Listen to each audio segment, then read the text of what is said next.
Yates then, pre-Oxford in the Johnstone Trophy. Well, would you prefer the league game? Obviously, you accept the Johnston's Paints game, but just flying so high in the league at the moment. You take what you've got. You know, we knew it was a cup game. I know where you're coming from, but just keep the boys ticking over. We've got one or two knocks we'll have a look at. Gives me a chance to look at one or two players who haven't played as much game time, which I'm really pleased about. You know, we can have another good week building up to a tough trip to Morecambe. But you know, our focus is on tomorrow night. They haven't picked up the points they would have liked, but I've heard good reports. I saw them myself last week at West Brom, and we know we'll have a game on our hands. Yeah, they've done all right in the Cup so far, and they beat Bristol City and obviously took West Brom to penalties. Yeah.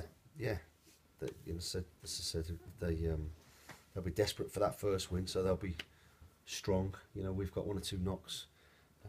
Gives us a chance to, you know, with the rules, we have to play at least 6 of the last starters, or the team will start Saturday, or 6 of the highest appearance makers so far. There's, you know, a strange little rule, but it does mean allows us to give one or two a breather, one or two a chance to recover from a little knocks that they've got, and also, more importantly, get some more of the players involved playing on the first team pitch on a Tuesday night in front of a decent crowd.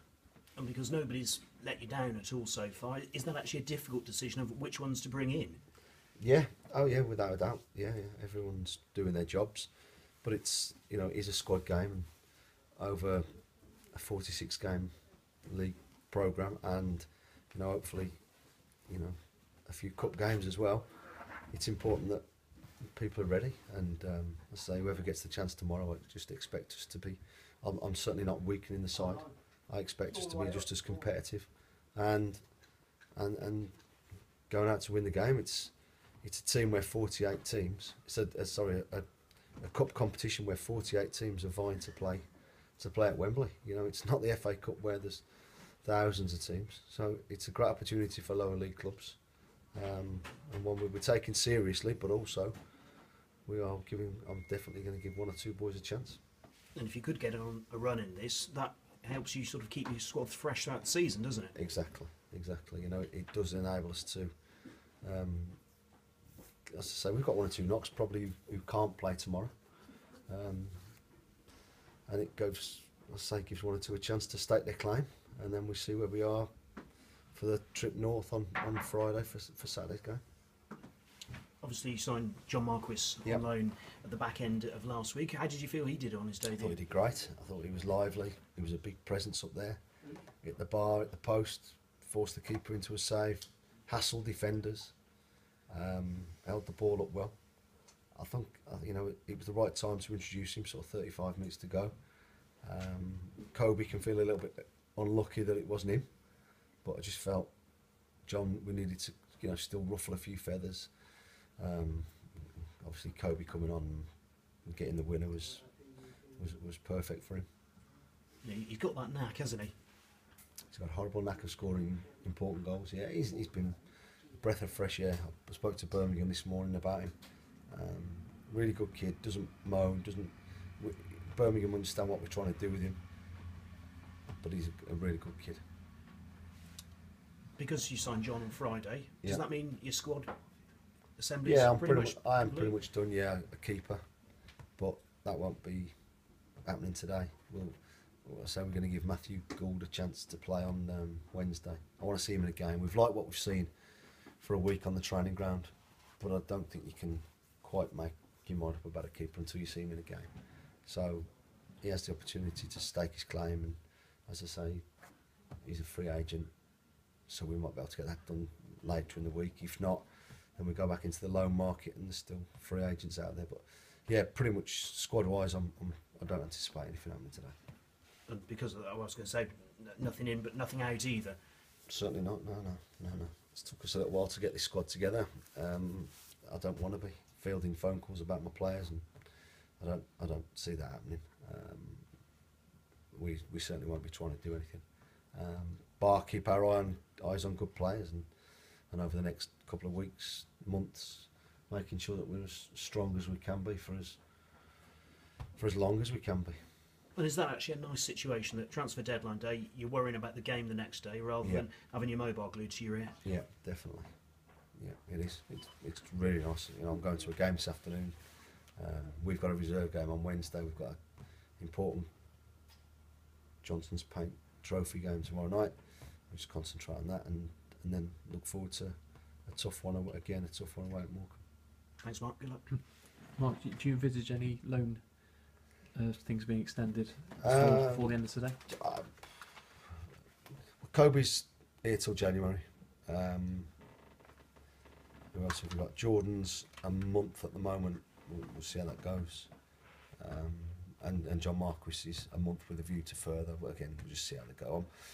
It's not in my hands. It's in their parent clubs and Paul Godfrey. So I've made a couple of calls just to see what we can do. But I'm okay with whatever happens. Yeah, John, he played for Millwall the other night, didn't he? The Capital One Cup. Yeah. He said he was a bit behind in terms of fitness. He's sort of trying to catch up, but No, I didn't. I don't know if I said that. I thought he said that. After, he said yeah, he that, just said he didn't missed a bit of pre-season. Oh, But right. Yeah. do you think he's ready to start a game? No. That's what I brought him in for, to start games, whether it's tomorrow night or Saturday or the following one. We'll monitor him. Terry and Byron have done well with their work rate and their effort, but we still, I felt it was an area that we needed to make sure that we're more competitive in. And John certainly adds that. John and Kobe, Terry and Byron.